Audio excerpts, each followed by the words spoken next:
How do we test for God's presence? We're going to talk about that and other things in Wake Up to the Bible. I'm Daniel Kaplan. I'm here with my father, Dr. Kaplan, and we're going through the books of the law, Genesis through Deuteronomy, over the course of this year, a little bit every day. Today we're reading chapter 17. And all the community of Israelites journeyed onward from the wilderness of Sin on their journeyings by the Lord's direction, and they encamped at Rephidim, and there was no water for the people to drink. And the people disputed with Moses, and they said, "Give us water that we may drink." And Moses said to them, "Why do you dispute with me, and why do you test the Lord?"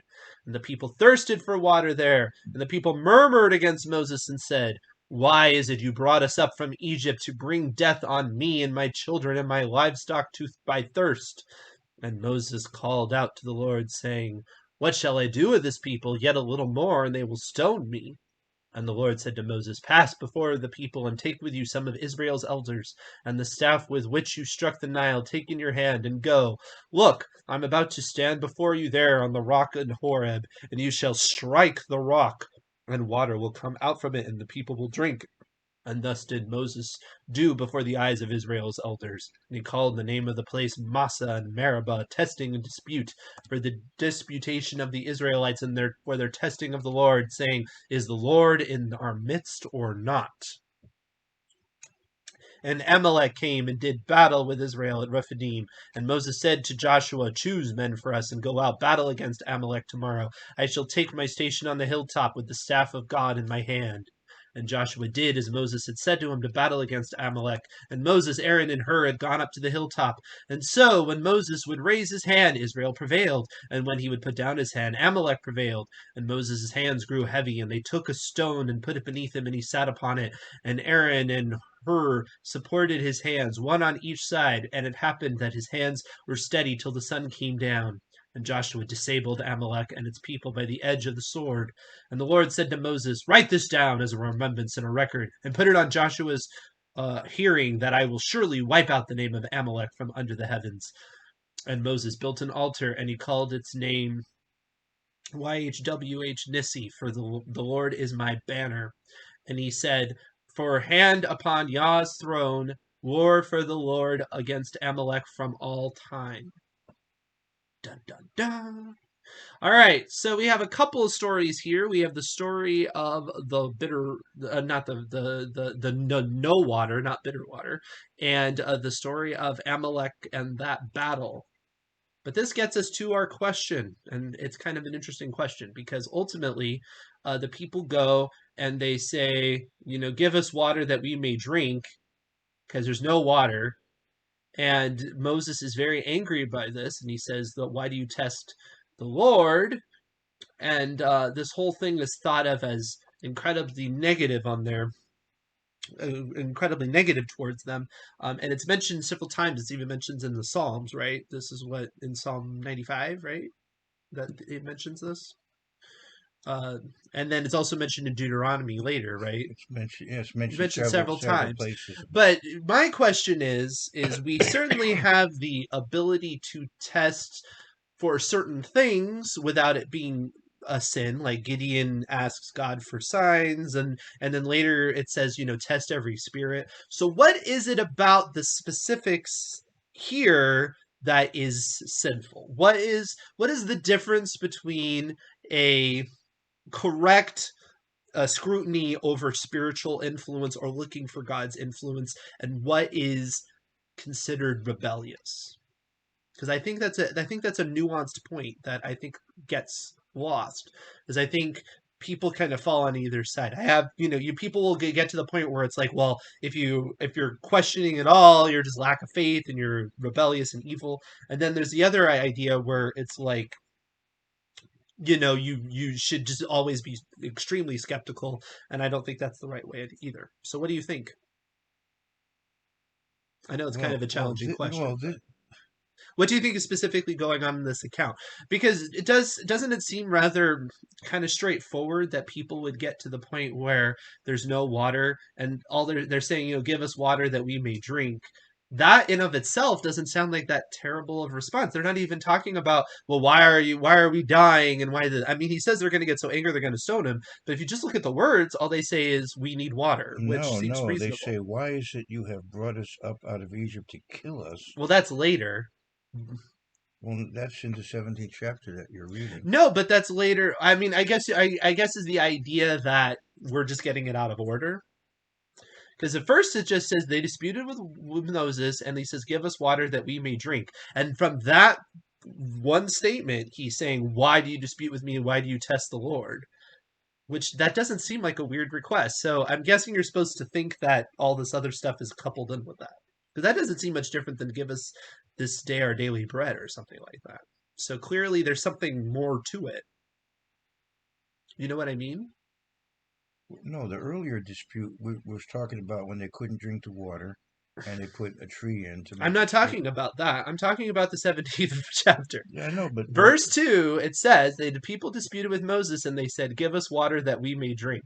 I guess it's because they're just, because how is that different than "Give us this day our oh daily no, bread"? no, I think Just they're that one statement is not that bad. well, no, but the context, the third verse tells you more about what they were saying. Right, so you Yeah. would have to say that that was part of that whole Oh, attitude. yes, I Okay, would say. right. And then, so the issue And is, it's interesting too, by the way, that there's a much more literal translation of Robert Alter than what you have here in many of the other translations. In other words, it's like the whole people are speaking as one, or many individuals are. In other words, why did you bring us up out of Egypt? Then it says to kill me, and and so yeah, on. So it goes from, I think, from a plural to singular, uh, and so it really is this monolithic as if force. to say that people are speaking as one, Right, or many individuals are complaining. right. It's a very interesting literary, the way, the style of it. I'd have to go back and look at the Hebrew again. I took a brief look at it, Hmm. but I know, I think here there's a definite negative attitude, and I lack. agree with that. I guess I'm trying to figure out why is this different from all others? Why is this the one that gets singled out? What do you think is specifically going on in this situation? Well, because they are so negative, they're not just complaining we're thirsty. They're saying this whole thing should have never happened. After God did the 10 plagues, Okay. after He split the sea for them, Yeah. drowned the Egyptians, And then Moses. and gave them drinkable water. Yeah. After all that, Okay. to have this kind of attitude. So to me, this So is, it's specifically, in your opinion, it's contextual based on what God at this point, the stiff-necked Israelites. right, at this point, if we go back to the example of being tested beyond your ability or whatever you're saying maybe in those other ones the testing it's like, well, wasn't their ability to be a little bit bleh, but at this point this is not just not within their ability. They are deliberately being rebellious by now. Yeah, By now they should be on board. yeah.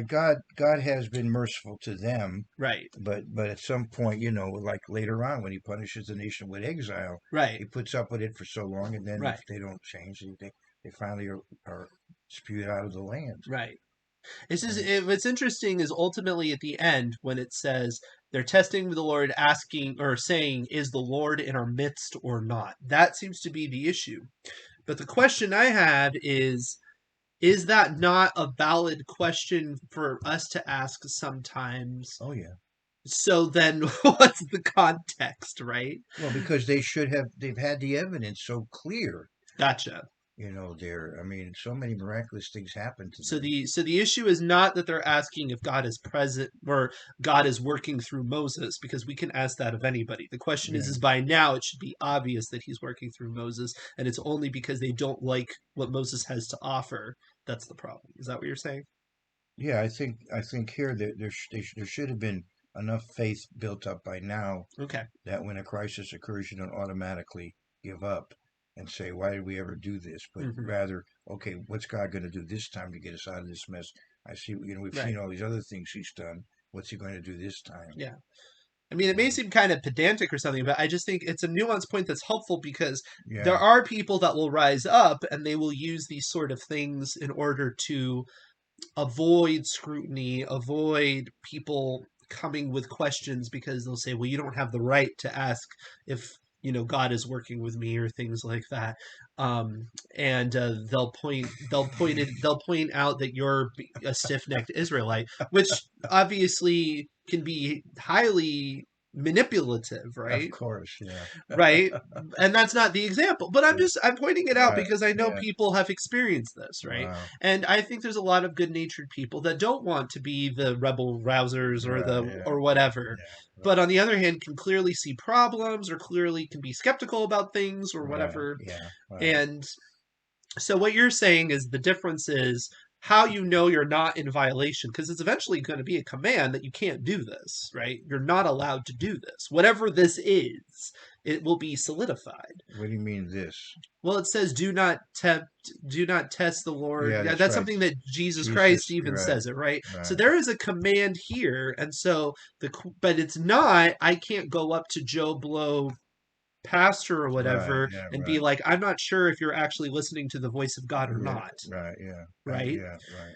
Or somebody claims that something is a miraculous intervention, and I can't be like, well, I'm not really sure if that's a miraculous Yeah, intervention right. because look at the consequences of what happened. Yeah, yeah, So right. I don't think that's what the law is getting at. Yeah. But the question then is what is the law getting at?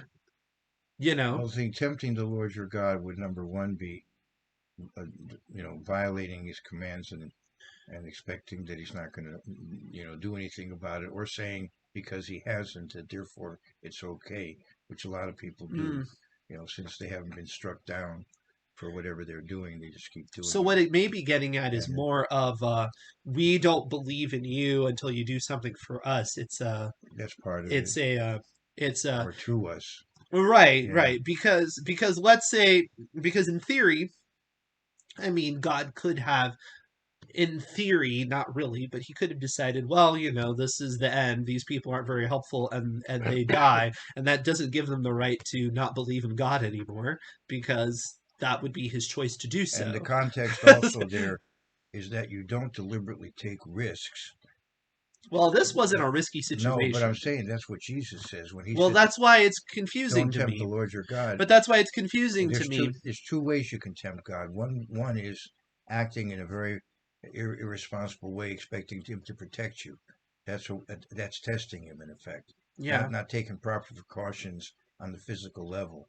In other words, you do what you can, and then you look to him to protect you, but you don't just go out right. and make a fool of You don't just yourself. jump off a building, Right. like was That's literally the one situation. way to tempt him. Another way to tempt him is by continually, going against the letter or spirit of what he tells you, and hmm expecting him not to deal with it, So do you or think that, or because he hasn't dealt but with do it. either of those seem to be applicable in the situation? That's not in the text. It doesn't say that they were acting in any particular sin. It does say they're in the wilderness of sin, right? So I guess you could connect it that way. Although that's just a word, that's just a name. Well, But here, but it doesn't seem to be that they're doing anything risky, and there's nothing that seems like a deliberate rebellious thing that's going on per se. It seems like an attitude issue. yeah, but the attitude is in effect denying God's ability to help them. Like, Is it why did we ever leave Egypt? We're going to die here. is it And is it is it is it well, is it that they're doubting the ability, or is it that they're demanding the ability? Because maybe that's what it is. Because it says, "Give us water that we may drink yeah, it." or So, is the Lord among us or not? right. So Right. basically, they're saying, "Well, God, if you don't do this, we're just gonna not believe in you anymore." So maybe that's basically the line. That could be, yeah. That could be That what it kind of is. still gets to Gideon though, but that's not quite the same, because I don't think of Gideon as asking for the signs as a belief in God. It's more of wanting clarification that the person interacting with him is aligned with God. That's how I interpret it. I know some people think of it as a lack of faith on Gideon's part and God's just kind of going along with it, kind of like Thomas or something like that. But to me, it's different. That's a different sort of thing. A skepticism as to whether or not somebody is really representing God or it's your own delusion or something is not the same thing as saying, well, God, I know you exist, but if you don't do this for me, I'm just going to forget about you. Yeah, may I think you may have hit on that. Okay. May have hit on that. But it's like we pray your kingdom come, but it's not here yet. Right. So you could. But the idea is not because the kingdom isn't here right now, I'm going to stop believing in God. Right. Yeah. Right. Yeah. Or, I say give us the daily bread. It doesn't mean the one day that I have issues finding food, I'm like, well, Right. that's it. I Right. guess it's over. Right. Yeah. Yeah. Yeah. Um, Yeah. Yeah. Right. you know, in theory, I mean, who knows? I could end up in a car accident today. That Yeah. wouldn't change my belief, Right. you Yeah. know, Right. because Yeah. that's not what it's dependent upon. It's a worthwhile question, though. Well, thank you. I Yeah. appreciate Yeah. that. I just think it's something to because Yeah. it becomes solidified, right? So I think Yeah. we need to really get down to like what specifically is the sin here, Yeah. There's a because balance there. attitude is kind of ethereal, and I don't tend to like that. I tend to think, and I'm not saying, and I don't mean like Right. you can even get down on attitude and not make it so ethereal, you know. But I don't want it to be so wispy because the law, you Well, you know. see, here the hostility was such that Moses feared for his life. hmm So Right. So that it almost seems like it does seem like a it seems like rebellion. they're legitimately asking for a miracle on demand, or else they will kill the person. Yeah, it does seem And to that be. kind of goes in line with where I think people can get in their thinking. They can get to the point where it's like, well, if somebody isn't demonstrating something miraculous in front of me, I'm going to reject them or something, which I think is wrong. I certainly disagree with like a lot of charismatic beliefs where they think if you don't have a certain Right, externality that therefore you're dead in the spirit. I think that's right, wrong. right, I wouldn't necessarily connect it to this law per se, but it's kind of in that same ballpark, right. you Yeah. know. Well, So wanting to kill Moses after all he did for them is, yeah, just but later it tells you to kill people that are false. So you do have the ability, and that's the thing. Like, because one time I know somebody mentioned this, and they're all like, when they were questioning Jesus, they were violating the law, and I would say no, they weren't. Not they were, but not intentionally. Because of course they were, because Jesus was God, right? So you can't question. But they did not know that. They thought he was a prophet, and they had the ability to question. It was in the law to do so. So it was right. kind of this weird. They were following the law and violating it at the same time because of a lack of Well, he information. told them, number one, he's not telling them to break the law, Right, telling them to break rabbinic laws. That's right. different. And No, I'm number, saying though the law of testing him as a no, prophet. that's The fair reason enough. why, yeah, and I don't think he approached it as they were violating the No, law when he did that no, because they had a right to do that because he right, hadn't revealed who he was yet. right. Their problem was that they were without evidence condemning him. He had Right, done no harm to anyone. right. Yeah. They were misapplying that law, but the Yeah, fact that they right, were trying to apply the law wasn't a violation of the law in and of right, itself. yeah, Right. yeah, So yes, they were in violation of the law because they weren't even applying the proper test. right. Because right. All right. So moving on, the second half of this story is the Amalek, and now we have an actual battle. And this does, you said earlier, you get the idea that perhaps God wouldn't have involved them in this conflict, but it's right as a result of this rebellion that they're going to try to kill Moses that now God kind of stirs things up and causes them to have this conflict, right? Now, again, if you take the unconventional chronology of Egypt, this is what scholars refer to as the Hyksos invasion. And so, evidently, this is these Middle Eastern invaders are coming into Egypt, Mm-hmm. and so here a group of them find the Israelites. That might be partly the explanation here. Gotcha. But the Amalekites were particularly ruthless in the way they did things. So, Deuteronomy points that out. As a culture, they were very, very negative culture, uh, like a criminal culture that had developed among them, and they had a particular hatred for Israel. Now, Amalek was the firstborn of a concubine in the line of Edom, Mm-hmm. and so Edom was the firstborn, but didn't get the birthright. Mm-hmm. Jacob got it. Amalek was the firstborn of a concubine, and coming originally from Edom. So it may be in the culture of the Amalekites, they had developed a particular hatred for Israel as somehow those who had, robbed them of their status. In other words, there may have been a certain envy within the culture that they were taught to hate the descendants of Jacob, perhaps. Mm-hmm. Now, what's said about them later is if I go to Deuteronomy 17, Okay. what's said about them later is that, sorry, it's not in Deuteronomy 17. I'm trying to think where it is. No worries. Um, about the Amalekites. I think what's interesting Yeah, too, you go though, keep if talking we about want to that. go back to what we were just discussing, if you look at the parallel in the accounts, right, what you ultimately have here is God deliberately sets up a situation which is a conflict where it shows that he is working through Moses, because Moses has to lift up his arms, and if he doesn't, then bad things happen, and so he is. And this was a situation where they had just gone from wanting to kill Moses as a bad leader or something, and essentially God is really pushing the point that no, this is the assigned leader, and without his strength, you will perish. So you need to fall in line on that. Um, and he shows that immediately in the following example.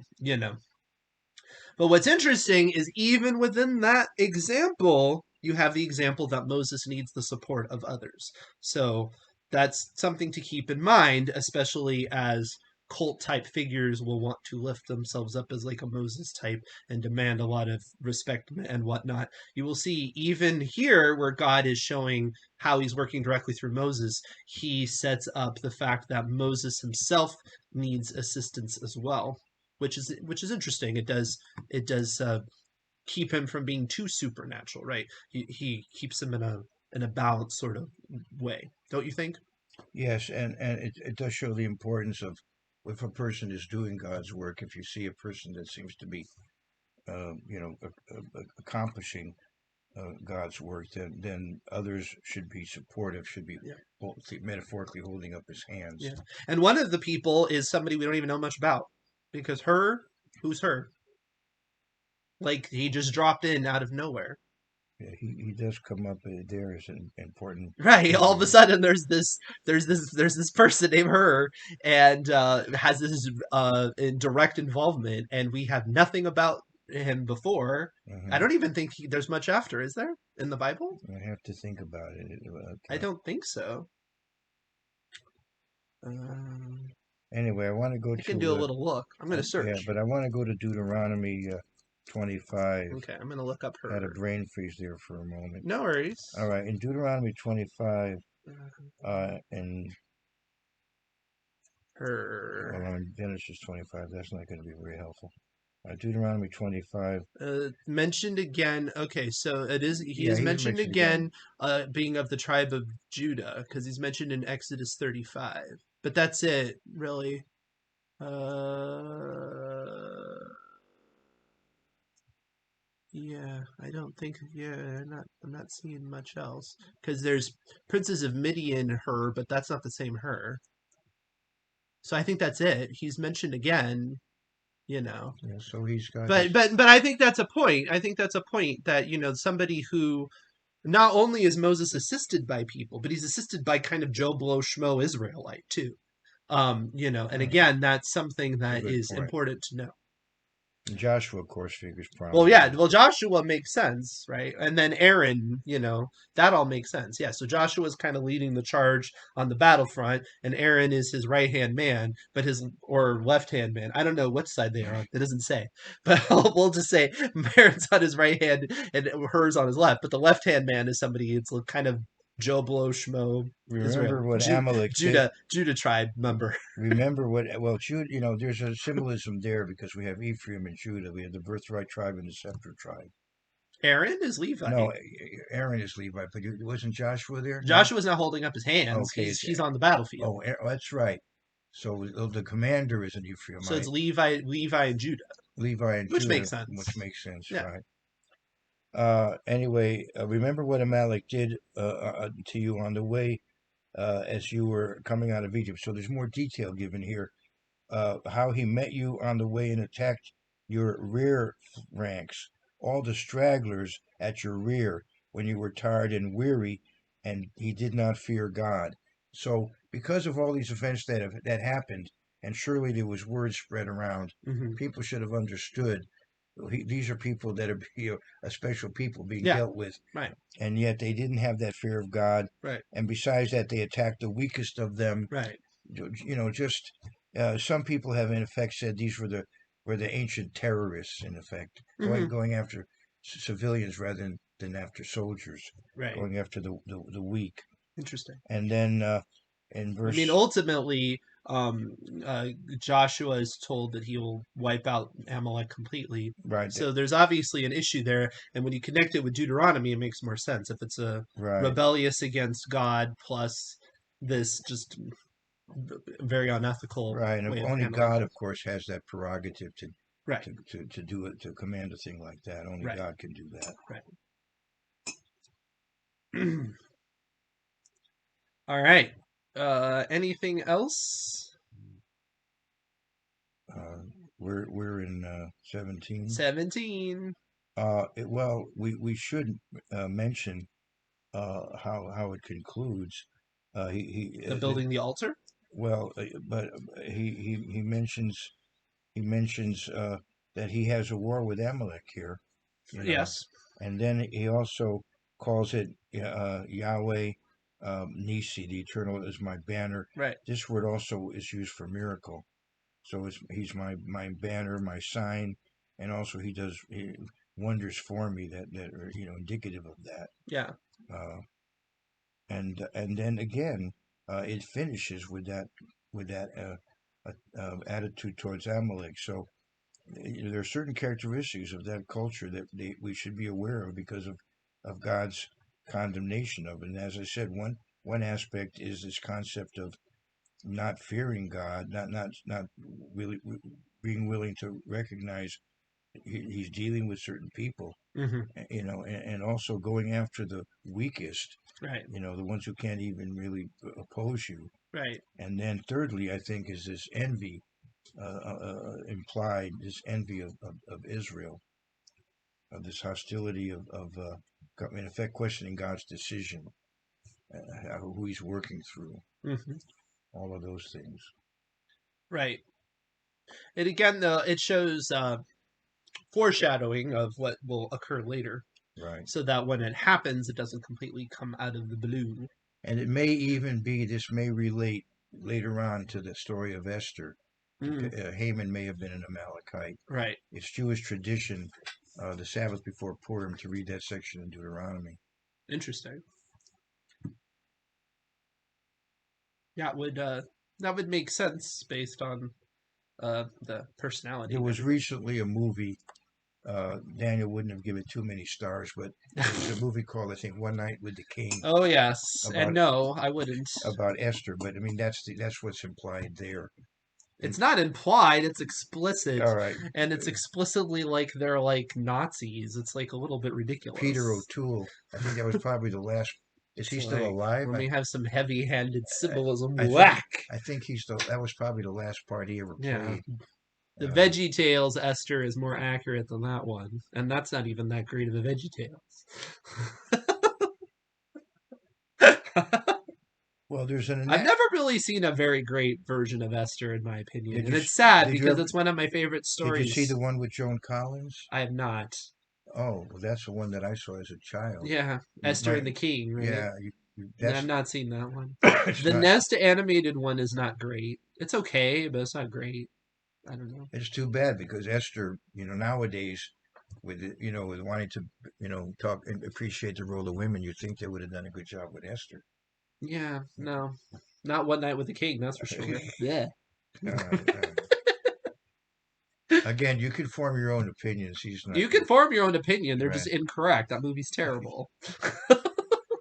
One thing, well, since we're on that movie, It's I, also not very accurate, and I, that I can say I objectively. brought it up. Objectively, it's not accurate. Right, I brought it up, so Subjectively, it's also I'll say awful. one other thing. This is a side comment, Yes. not totally related to what we've been reading, Uh huh. but the Magen David, which literally means shield of David, Hmm. this It also hexagram. means delicious wine, right? I'm Well, just kidding. no, there was a wine called Magen David, and for a while they were calling it M&D wine, so people were calling it Mad Dog wine. But anyway, to get back to my point, Sorry. the 6 points, the Magen David um, is not necessarily something that goes all the way back to the time of Esther. We as a Jewish symbol, Yeah, we have there was a wonderful movie that came out in the 50s. If you ever want to watch a Bible movie, it's called in Babylon. that's And much better than One Night with the King. I'll tell you all that. right. Well, anyway, that movie, I think they're wearing Stars of David there, like during the Holocaust. And then in the One Night with the King, They're trying to make it parallel. in the One Night in the King, Esther also has this Magen David that Of somehow course, gives her away. And but as a because it's that foolish yeah, but of a that's adaptation. anachronistic, is what I'm trying to tell you. Sure, It's anachronistic. it is. All right, You're right. I've What said it. about the idea that the Magen David is the star of Ephraim or Well, no, whatever? I just came up just recently. Somebody It wrote. comes up all the time because No, people in well, the movements want to be like, well, Jews have been appropriated by paganism, well, and you can falsely worship idols with stars of why David. isn't the Lone Star of Texas a star of Rem? Why is a 5-pointed star worse than a 6-pointed star, or better, I should say? I would Um, think they might be concerned about the Lone Star of oh, Texas. Those really? types of people tend to think that having a flag in your house is What pagan. about the star that the Australians have, the 7-pointed star? I'm just saying, like, yeah, Yeah. people get very concerned about such No, things. that's unbiblical because the tribes had symbols. Each tribe had a symbol of some kind, whatever it was. Hmm. So to have God as your banner, that doesn't. Oh, I see. So now that means you can't have a banner other than God. Is that what No, you're? they like to have those flags. Well, yeah, I was in one church where people were marching around with flags. I was thinking, what's going on here?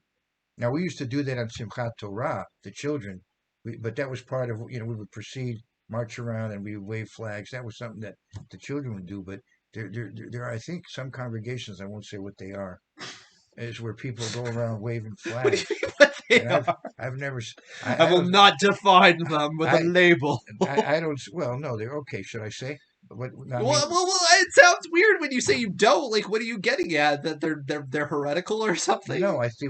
I mean, it just didn't seem to be. I've never seen worship in the Bible described as going around waving flags as part of your worship Oh, services. I gotcha. I just don't see why that. Because the Lord is your banner, so Yeah, all right, they want to all portray right, that. fair enough. Okay, I mean, I'm not condemning it. It just seemed a little bit outlandish, but all I'm right. not condemning. I'm just going to call it outlandish. No, Okay. it's whatever floats your boat, I guess.